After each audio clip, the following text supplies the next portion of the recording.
마태복음 3장 1절에서 10절까지 말씀 한 절씩 교독하겠습니다. 그때 세례 요한이 이르러 유대 광야에서 전파하여 말하되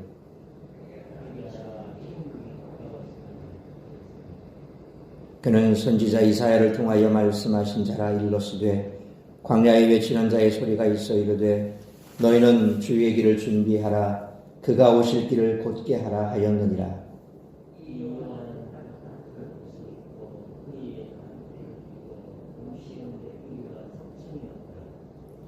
이때 예루살렘과 온 유대와 요단강 사방에서 다 그에게 나와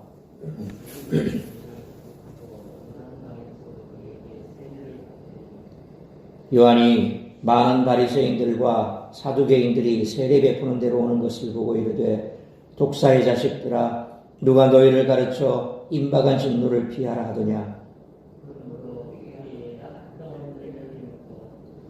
속으로 아브라함이 우리 조상이라고 생각하지 말라. 내가 너희에게 이르노니 하나님이 능히 이 돌들로도 아브라함의 자손이 되게 하시리라. 이미 도끼가 나무 뿌리에 놓였으니 좋은 열매를 맺지 아니하는 나무마다 찍혀 불에 던져지리라. 아멘. 이전 본문에서 예수님의 나사렛 정착을 설명한 마태는 예수님의 공생의 시점으로 시간을 이동해 세례 요한에게 초점을 맞춥니다. 그의 정체성과 메시지를 소개하고 사람과 종교 지도자들의 반응을 묘사한 후 종교 지도자들에 대한 세례 요한의 비판을 기록하고 있습니다.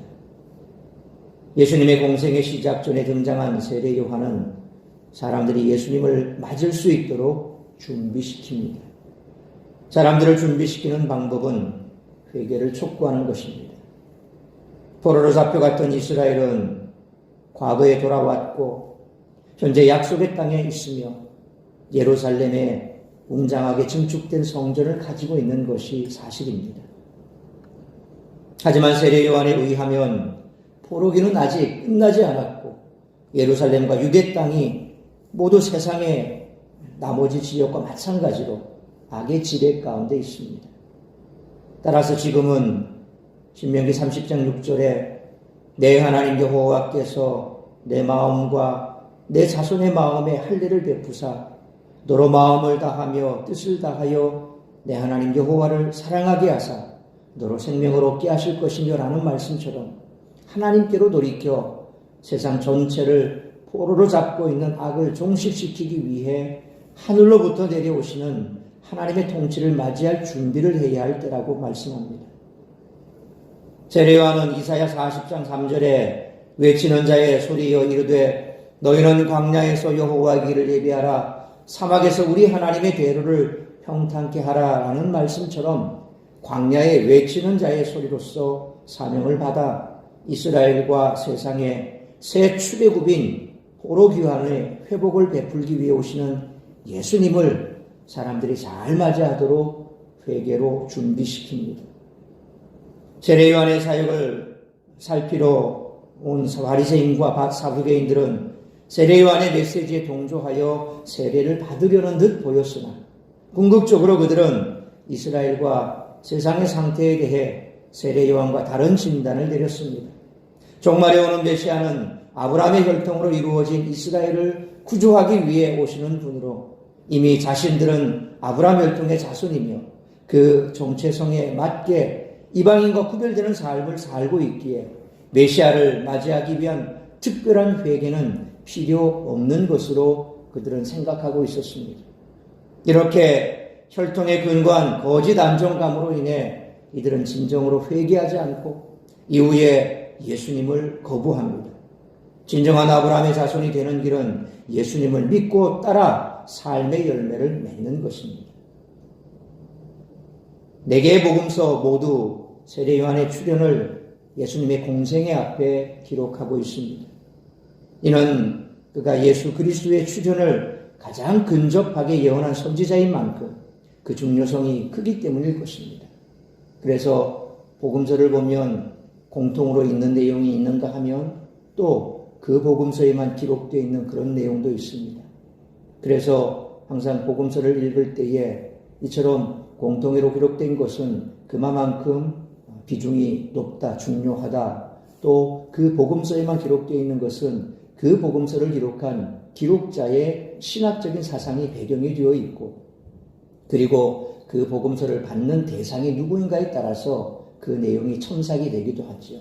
그러니까 여기는 있고 저기는 빠져 있기 때문에 그래서 그것이 덜 중요하거나 혹은 또 그렇게 빠져 있는 내용이 왜 여기는 빠졌을까 의심할 것 없이 다 복음서마다 특징이 있고, 그래서 특별히 이 세례 요한의 출현을 모든 복음서가 다 기록하고 있다는 것은 그만큼 예수님 앞에서 그가 했던 사역이 대단히 중요함을 나타낸다는 겁니다. 특히 마태복음은 그가 예수님의 파트너로 사역했던 것처럼 그리고 있습니다. 이는 마태가 요한을 구약 선지자들의 대표로 예수님을 구약 말씀을 온전히 완성하신 분으로 이해했기 때문입니다.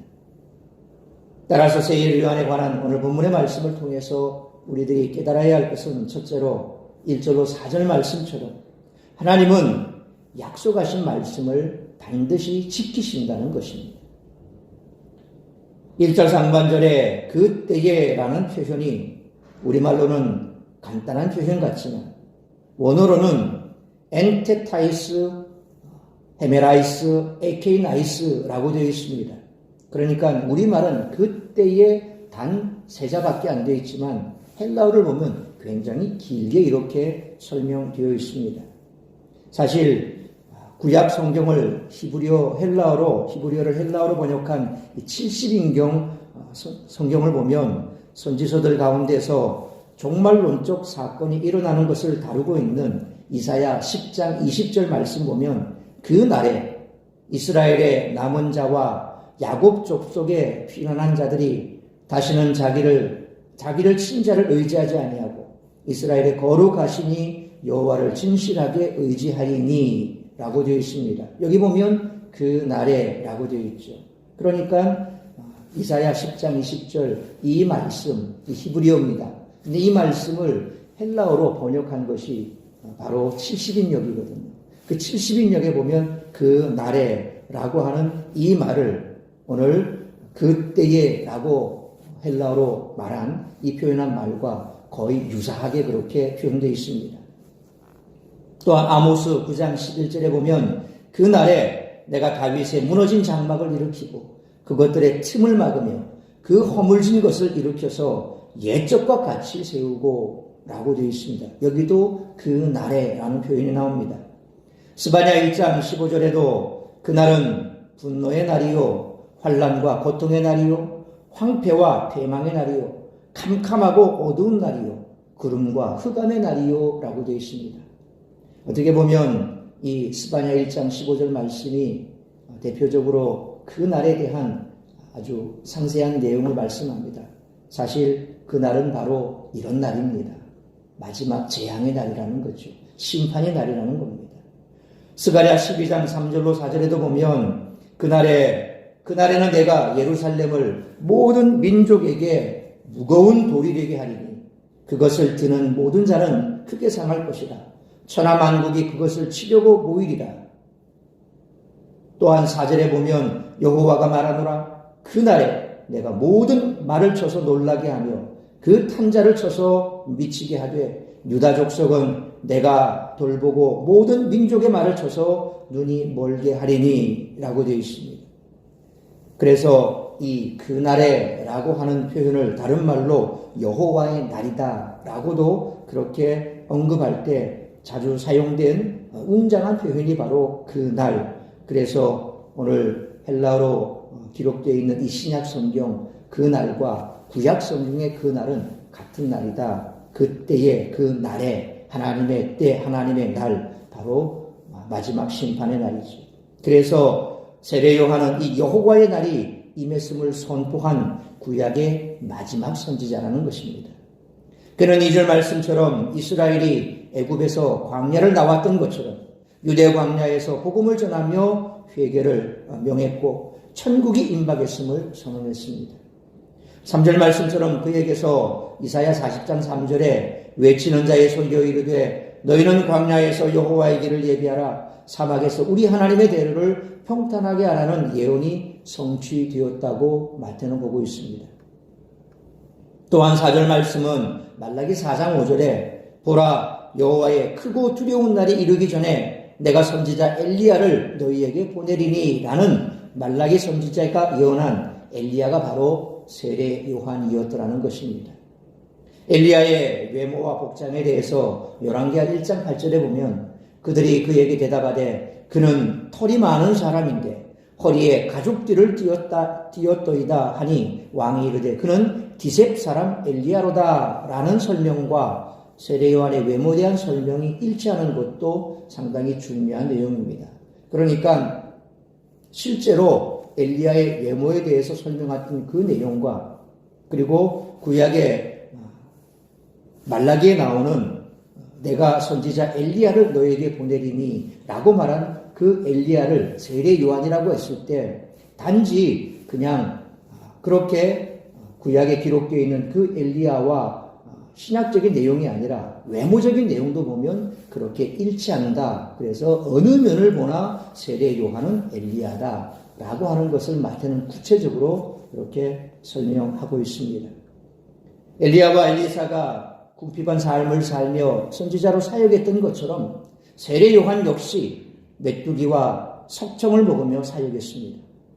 또한 누가복음 1장을 보면 세례 요한이 제사장 집안 출신임을 밝히고 있는데 이를 보면 그가 제사장이며 또한 선지자로서 구약을 마감하는 가장 큰 선지자였음을 잘 알 수가 있습니다. 그러므로 말라기 이후 거의 400년 가까이 선지자가 나타나지 않았던 시기가 있었지만 하나님은 결국 선지자들을 통해 약속하신 것을 지키셨던 것처럼 다시 오겠다고 하신 예수님의 약속 또한 반드시 지켜지실 것을 믿고 주님 다시 오실 그날을 잘 준비하는 우리 모두가 되시기를 축원합니다. 두 번째로 5절로 10절 말씀처럼 구원받은 자는 회개에 합당한 열매를 맺어야 하며 실천하는 신앙인이어야 한다는 것입니다. 5절 6절 말씀처럼 세례 요한의 선포에 유대인들은 열광적으로 반응했습니다. 일반 백성들은 그가 선포하는 말씀을 그대로 믿었으며 요한도 그들의 믿음을 인정하여 세례를 베풀었습니다. 그러나 그는 7절 말씀처럼 바리새인과 사두개인 곧 정치 종교 지도층에게는 전혀 호의적인 모습을 보이지 않았고 오히려 독사의 자식들이라 부르며 그들에게 진노가 임박했다라고 외쳤습니다. 실제로 바리새인과 사두개인들은 자신들의 이기적인 욕망을 따라 정쟁을 벌이며 각종 악행을 저지르기 일쑤였습니다. 다시 말하면 하나님을 순수하게 믿는 대중을 이용해 자기 배를 불리고 있었던 것입니다. 그래서 세례 요한은 8절로 10절 말씀처럼 그들에게 회개에 합당한 열매를 맺으라고 말하며 심판이 임박했습니다. 자신들이 유대인의 혈통을 타고났다는 이유로 구원받을 것이라고 착각하지 말라고 경고했습니다. 이는 4개의 복음서에 똑같이 나타나는 가르침으로 특히 마태복음에서 강조되는 실천적 신앙이 공포되는 부분이라는 것입니다. 요즘 정관 지역에서도 신천지가 아주 기승을 부리고 있습니다. 어저께 저한테 한 통에 우편물이 왔더라고요. 근데 정관 LH 7단지에 사는 누구 자기 이름까지 밝히고 있고 휴대폰 전화번호까지 거기다 적어놨더라고요. 그리고 궁금해서 그걸 열어보니까 7단지에 누가 있는데 나한테 무슨 편지를 보냈을까 이름도 모르겠습니다. 이 내용을 열어보니까 딴 거 없습니다. 신천지 전단지 하나 딱 들어있더라고요. 그걸 보면서 자기들이 배운 그대로겠죠. 이 교회 목사들은 다 저 사람들은 아무것도 뭘 모르는 사람들이고 그리고 아주 무지몽매한 자들이고 성도들을 쥐어짜서 착취하는 자들이다. 이렇게 이 신천지에서 보는 목회자들은 다 그런 관점이거든요. 그래서 그런 관점에서 전단지 하나 딱 집어넣고 여러 가지 신천지가 말하는 질문들을 쫙 해놨습니다. 그 질문을 보면 웃기기 그지없습니다. 딱 2가지면 이거냐 너는 이거냐 이렇게 묻습니다. 그리고 너는 어디 속해 있느냐.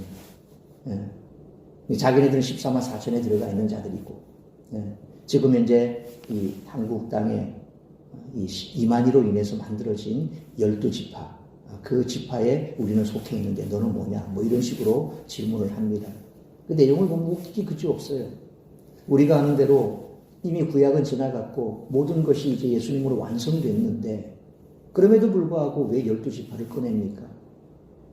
이미 새로운 이스라엘이 나타났지 않습니까? 예수 그리스도로 말미암아 예수님께서 마치 구약의 이스라엘 백성들을 애굽에서 출애굽시키셔서 하나님을 섬기는 한 백성으로 만드시고 예수 그리스도가 오실 길을 예비하고 세례 요한을 통해서 그 길을 준비하게 하시고 때가 되면 예수님께서 구속 사역을 완성하셔서 이제 새로운 한 민족을 만드셨는데 그 한 민족이 바로 예수 그리스도를 믿는 모든 믿음의 자녀들이 하나님을 섬기는 하나님을 따르는 하나의 새로운 새 이스라엘이 된 거죠.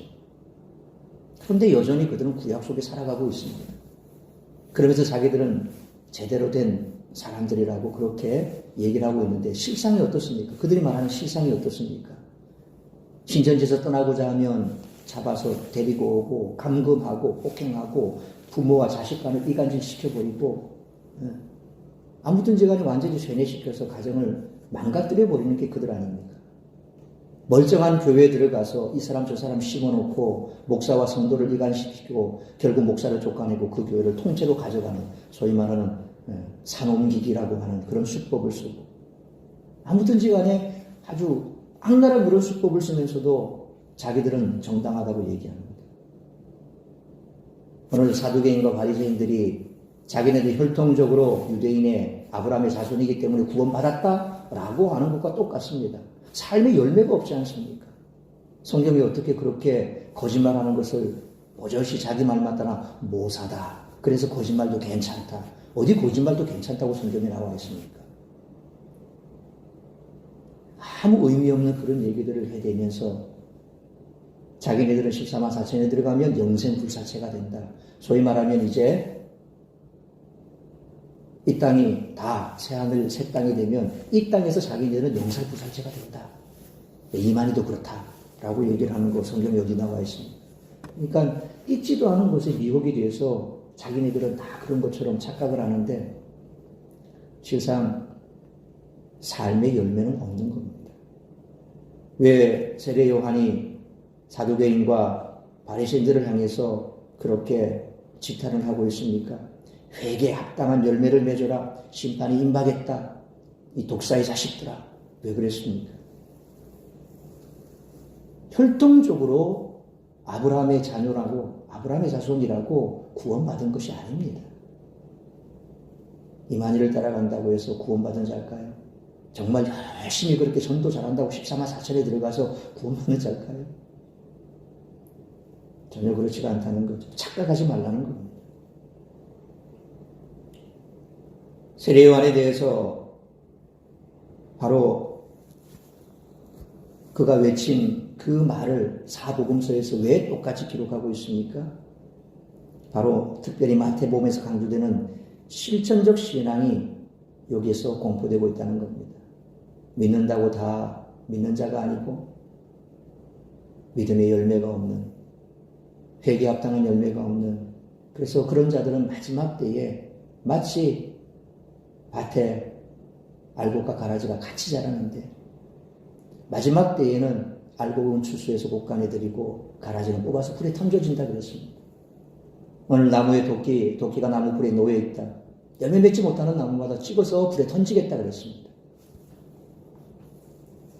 어떤 사람은 한 번 믿으면 무조건 구원이라며 세례를 받았으면 구원받았다라고 자만하기도 합니다. 또 어떤 사람은 아주 이상하게 구원을 또 적용을 하죠. 특히 구원파. 그들이 강조하는 게 네가 언제 구원받았냐. 그래서 그 구원의 날을 기억하느냐. 소위 말하면 마치 초대교회 때 영지주의자들과 비슷한 얘기를 합니다. 참 진리를 알 때, 참 진리를 깨달을 때, 깨닫는다는 게 중요합니다. 참 구원을 깨달았을 때, 그때 구원받는다고 합니다. 이 구원이 깨달아서 구원을 받습니까? 예수 그리스도를 믿고 그분이 나를 위해서 십자가에 죽으시며 그 구속의 사역의 은혜를 내가 믿고 받아들이면, 믿으면 구원받는다고 그랬거든요. 깨달아서 구원받는 게 아니라 믿으면 구원받는 겁니다. 물론 뭐 믿는 것이나 깨닫는 것이나 같다라고 얘기하면 뭐 할 말은 없습니다만, 그러나 적어도 그들이 구원파가 말하는 그 구원과 우리가 말하는 구원은 다르다는 것입니다. 그래서 구원파를 이단이라고 하는 겁니다. 똑같이 보이지만 아니라는 거죠. 잘 분별해야 된다는 겁니다. 예수님 당시에도 그랬고 오늘도 그렇습니다. 무조건 하고 한번 믿으면 세례받으면 구원받는다. 큰 오해입니다. 물론 믿음으로 구원받는 것은 맞습니다. 그러나 잘 분별해야 됩니다. 우리가 믿어서 구원받는데 그 믿음이 진짜 믿음인지 어떻게 압니까? 그렇죠? 나는 진짜 믿음이라고 생각을 하는데 그게 진짜 믿음이 아닌지 어떻게 내가 압니까? 그래서 항상 우리는 그 믿음이 진짜인지 가짜인지 말씀 앞에서 우리를 비춰봐야 됩니다. 내 믿음이 진짜 제대로 믿고 있는 건지, 아니면 이게 가짜 믿음인지, 진짜와 가짜는 우리가 스스로 구분하기가 어렵습니다. 사탄도 광명한 천사처럼 나타나서 네 믿음이 진짜야 라고 우리에게 속삭일 수 있습니다. 거기에 빠져버리면 결국 우리는 가짜를 붙들고 진짜라고 착각할 수도 있습니다. 마치 신천지가 자기가 진짜라고 얘기하고 이 땅에 있는 많은 이단들이 우리만 진짜라고 얘기합니다. 그런데 그들은 속고 있는 거죠. 가짜에 속고 있는 겁니다. 오랫동안 교회 생활했고 모태신앙이고 예배를 빠진 적 없고 교회 직분을 받았다는 거, 그걸 근거로 구원받았다라고 자만하면 안 된다는 겁니다. 그러므로 우리를 구원으로 이끄는 것은 회개에 합당한 열매, 곧 실천하는 신앙이어야 한다는 사실을 기억하고 두렵고 떨림으로 구원을 이루어가는 우리 모두가 되시기를 축원합니다. 사랑하는 성도 여러분, 마태는 복음이 예수님에 의해 새롭게 나타난 진리가 아니라 구약 성경에도 이미 나타나 있는 진리라고 역설하고 있습니다. 그러므로 언제나 중심이 하나님을 향하고 있는지를 점검해야 하며, 만약 신앙적 매너리즘이 빠져 소위 신앙 경력이 자신을 구원하리라고 착각하고 있지는 않은지 항상 돌아봐야 됩니다. 그리고 첫사랑, 그 뜨거운 믿음이 회복되도록 하나님의 은혜를 간절히 구하는 우리 모두가 되시기를 주님의 이름으로 축원합니다. 기도하겠습니다. 걸어가신 아버지 하나님, 은혜와 사랑을 감사합니다. 오늘도 이 새벽을 깨워 말씀으로 예배로 하루를 시작하게 하시니 감사합니다. 오늘도 우리에게 주신 말씀 우리가 가슴에 새기길 원합니다. 하나님께서 세례 요한을 통하여서 이 땅 가운데 주님 오실 길을 예비하셨고, 그래서 구약에 약속된 그 구약의 말씀을 많이 인용하면서 바로 예수 그리스도께서 우리를 위하여 오신 구세주임을 알려주고, 뿐만 아니라 그와 같은 하나님의 약속은 반드시 성취된다라고 하는 사실은 마태는 오늘 말씀하고 있습니다. 오늘 우리가 그 구약의 성취요 또한 완성으로 이 땅에 오신 예수 그리스도를 제대로 믿고 제대로 살고 있는지 우리 자신을 돌아보는 시간 되게 하여 주옵소서. 우리가 믿는 그 믿음이 진짜 믿음인지 가짜 믿음인지 때로 우리는 우리 스스로를 오해할 때가 있습니다. 내가 열심히 교회 다니고 주일 빠지지 아니하고 그리고 지금까지 내가 직분을 잘 감당하고 있다고 해서 그 믿음이 진짜 믿음이라고 착각하고 있는지 모릅니다. 믿음은 하나님 앞에 열매로 나타나야 된다고 했습니다. 그래서 야고보 사도도 행함이 없는 믿음은 죽은 것이라고 했습니다. 제대로 믿고 믿음대로 살지 못하고 말씀대로 살지 못하는데 그 믿음이 진짜 믿음인지 우리가 착각하고 있다면 우리는 그 착각에서 빨리 빠져나와야 할 것입니다. 늘 말씀 앞에 서서 나 자신을 돌아보고 그 말씀의 조명에 비달해서 우리 자신의 삶을 돌아볼 때에 우리는 더 두렵고 떨리는 마음으로 이 구원을 이루어 가야 할 줄 믿습니다. 오늘 한나도 그런 삶을 살아가게 하여 주옵시고 참으로 회개에 합당한 열매를 맺어 날마다 주님 앞에서 우리 자신을 돌아보고 우리가 말씀에 합당한 삶을 살아내는 오늘 복된 한 날이 될 수 있도록 도와주옵소서. 오늘도 우리 사랑하는 사랑샘 가족들 어디에 있든지 무엇을 하든지 이처럼 회개에 합당한 열매를 맺어 구원받은 자로서의 삶을 살아가는 실천하는 신앙인으로 살아가는 우리 모든 성도들 될 수 있기를 간절히 빌고 소원하오며 이 모든 말씀 우리 주 예수 그리스도의 이름으로 기도하옵나이다. 아멘.